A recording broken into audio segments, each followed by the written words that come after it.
The All Blacks and Irish are both bullish about their chances of winning this weekend's quarterfinal in Tokyo, despite the bookies leaning heavily in favour of the defending champs. Ireland have beaten New Zealand twice since 2016, and their Kiwi-born coach, Joe Schmidt's record against Steve Hansen is 2 wins and 2 losses, each including Ireland's first win on home soil at the end of last year.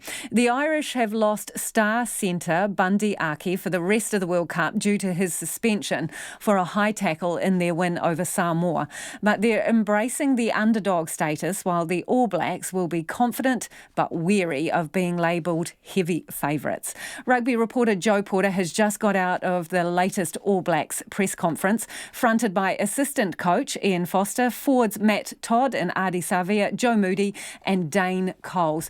So Joe, what is the feeling among the All Blacks? Do they seem relaxed or tense? What? Yeah, I would say pretty tense. There's definitely an edge this week.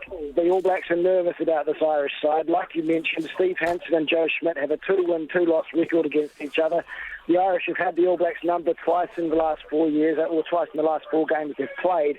But there certainly is a bit of worry, a bit of tension amongst this All Blacks side, far less relaxed than they were last week.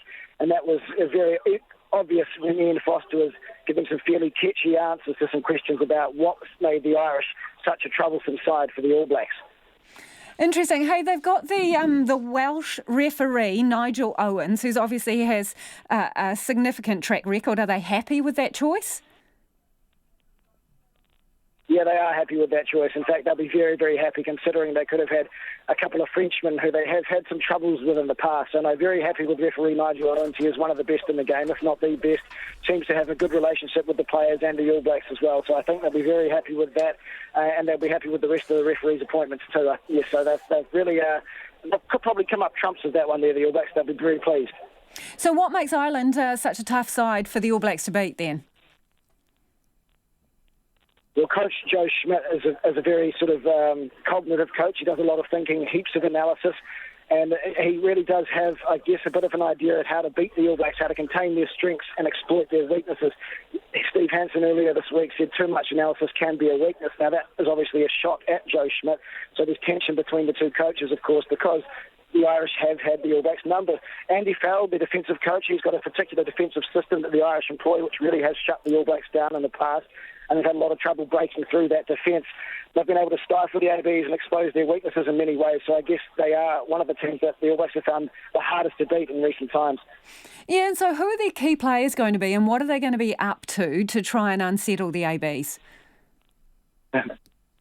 Well, first 5, Johnny Sexton and halfback Conor Murray, they are the stars of this Irish team. They know how to win. They're desperate to win. Their desire to win is unparalleled. They were part of the British and Irish Lions tour in 2017, where they, of course, drew with the All Blacks and getting a win in Wellington in that second game. They're part of the team that won in Chicago, part of the team that beat the All Blacks for the first time in Dublin on Irish soil last year.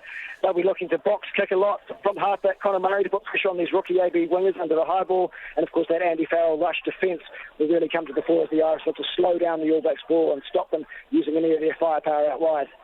And what have we got to do to get the better of them?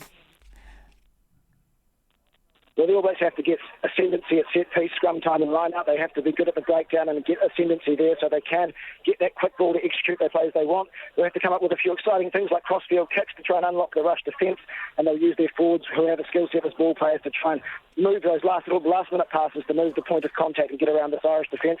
They'll, of course, try and force turnovers and score from the counter-attack. So a lot of it comes down to 2 very different types of play, and it'll be a very cracking, interesting game on the weekend.